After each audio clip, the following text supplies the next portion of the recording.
Hello, I'm Michael Glass from michaelglass.com, where we focus on making informed decisions about our financial future. Before we begin our video, you want to start off with our disclosures. Any symbols you see today should not be inferred as a trading recommendation. No matter what form of investing you choose, stock, forex, futures, options, they all have a level of risk associated with them. Any strategies we show today are for informational purposes only. Future results are not guaranteed. And finally, any investment decision you make is solely your own responsibility. Trade at your own risk. So this is our stock market technical analysis trading plan. In our video, we'll look at the past week's economic calendar and also look forward to next week. We'll see what happened as far as the most recent price action to identify key support and resistance price levels. We're going to look at the charts of the market leaders, Apple, Google, Goldman-Sachs, Priceline. We'll take a look at those. We'll look at the dollar, gold, and crude oil charts to see if there's any leading sentiment. And finally, we'll have an education spotlight at the end. As we look at the week that was, we can see that all three major indexes, the Dow Jones, the Nasdaq, and the S&P 500, all rose for the week. Basically, the market was up a little under 2% for the week. However, the S&P 500 is once again above that 1,400 price level. Across the seas, we had the S&P issuing another downgrade of Spain's debt. China's latest manufacturing numbers came in showing tightening activity. I believe the same also happened for Germany. Of course, there's a potential political shakeup going on in France. And then also we have Netherlands failing to agree on the Eurozone budget.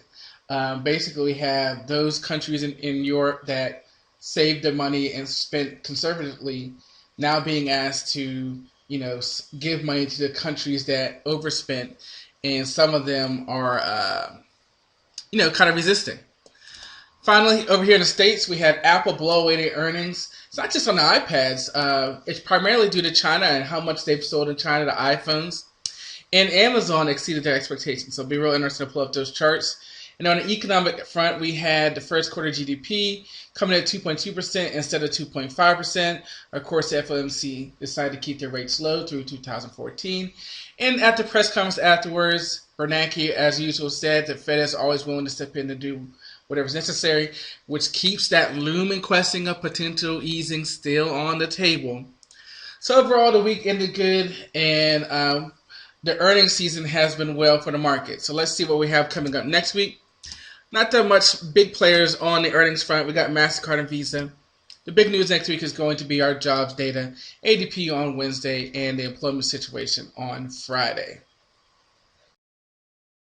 We're starting off with our market sentiment leaders. Here we are looking at the dollar. You can really see 2012 has definitely been a consolidation of the price action. You can see right here we have a swing low at 78.54.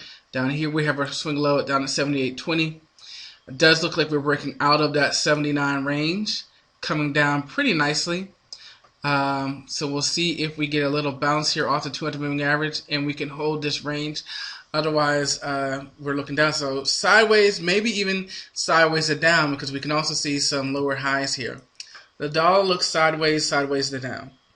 What does that mean for gold?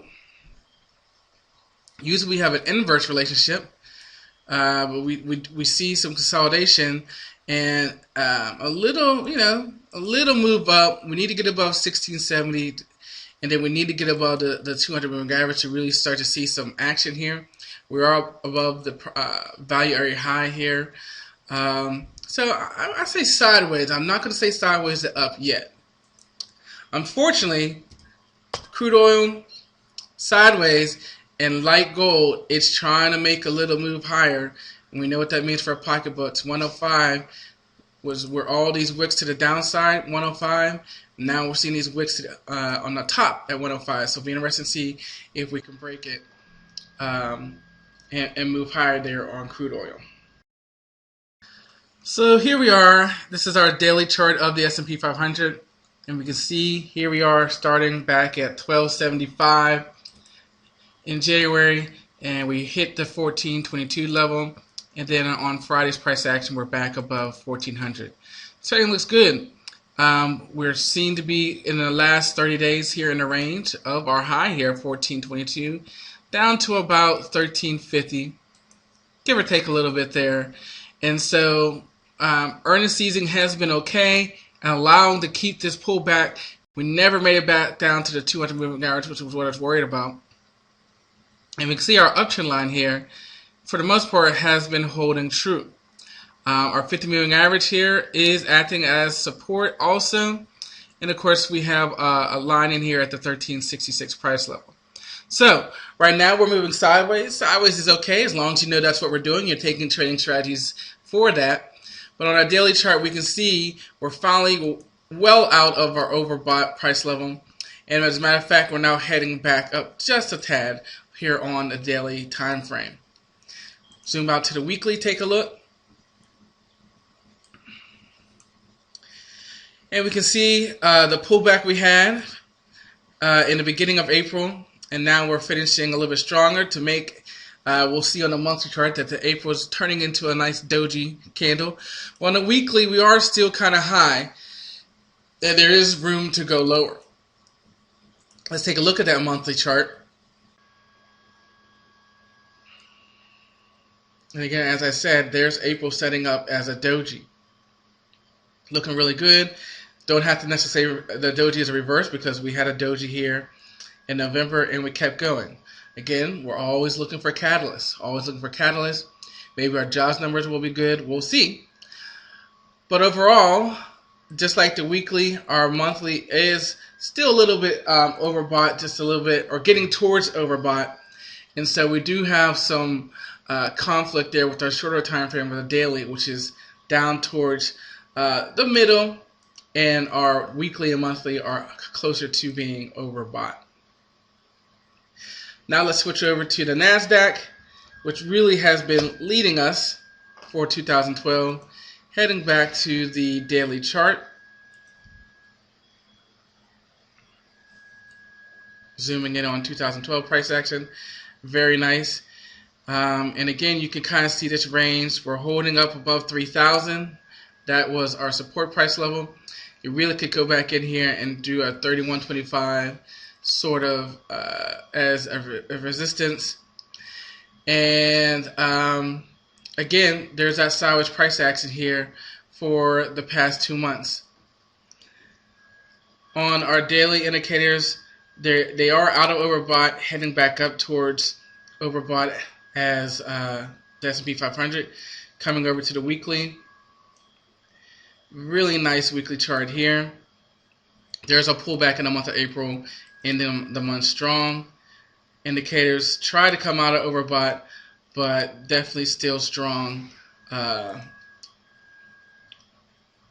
Coming over here to our monthly, and again, just like the S&P 500, there's our doji for the month of April. So the market's definitely taking a breather right now. We're seeing that consolidation. And as I always say, what's going to be the catalyst to move us up or pull us back? Okay, so let's take a look at our market leaders. We're going to zoom in on here on Apple. We see our 550 held up here as we pull back. But of course, we know we had those wonderful earnings this week. So we jumped right on up. Pulling back a little bit, zoom in a little bit more. You can see we're pulling back to our moving average a little bit. 620. We peaked out here. We found a support here, peaked out here, and peaked out here. So, you know, there's certainly a rationale to draw a line in there. We'll come over here, see 602 as our point of control. We need to get really above 615 to start really breaking through the 620 price level. Overall, I would say sideways on Apple. Amazon, which was certainly moving down for much of 2012, and then we got into this sideways price action. Then we had our unexpected earnings beat, and now we're getting back up to the top side and almost running into the 200 moving average here. So it'll be interesting to see if we can get up about that and take out this last swing high at that 207. Of course, you can see the price gap. And although the point of control is down here at 193, we can see 225 starting to pack up some volume there also. Amazon, I'm going to say sideways also. So I wonder if we're seeing a theme here. Google.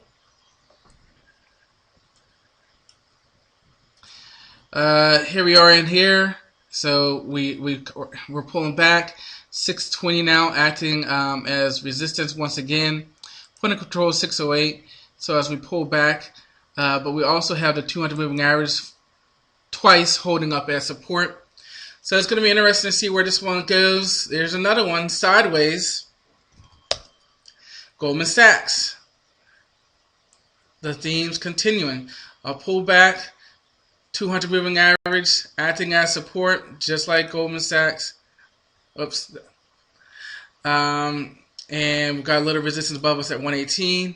I'm going to say sideways. Look at our point of control at 113. A lot of volume in there, but also a lot of volume accumulating, especially up to this 118, in order for us to get a price move higher. IBM. IBM pulled back. Earnings were okay over here, but at least it's retesting the highs a little bit here. I think it needs to get above this 208 price level to get back up there to 211 to test the swing highs.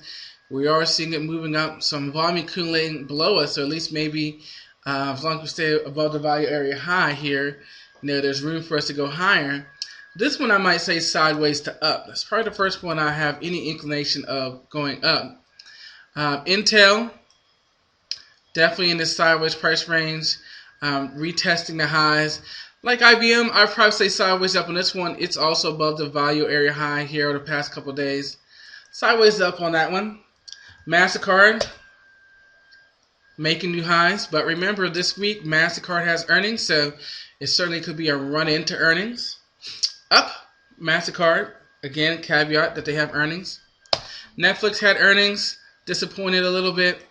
You can see the drop off here. Now we're back down into the 75 to 90 range. We got right out of the range that we were in, back down to here. You notice this little area right in here, 89-ish, is what held as resistance as we came back up, now pulling back. Sideways to down on Netflix, and finally Priceline. Priceline, like IBM, like Intel, retesting highs, sideways up. So we do have 4 sideways up. We had about 3 or 4 sideways, and then we had Netflix sideways to down.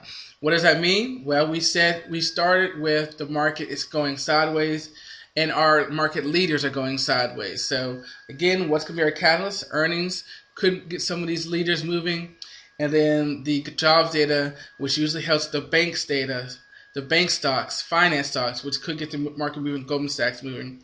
But we'll see, again, good or bad, find that catalyst and then trade it. As we come to our education spotlight, we're now talking about what it is to be a high probability trader. So what is it? We're basically looking for low risk to reward ratio. And of course, we want to make sure that we have positive expectancy. How do we get that positive expectancy? By back testing. We don't just trade something we find on Google. We don't just trade something we read in a book. We test it out and make sure it works. Not only does the system work, but does the system work with who we are as traders? Again, that's one of the biggest things out there. There's a gazillion trading strategies out there, trading strategies, and a lot of them work.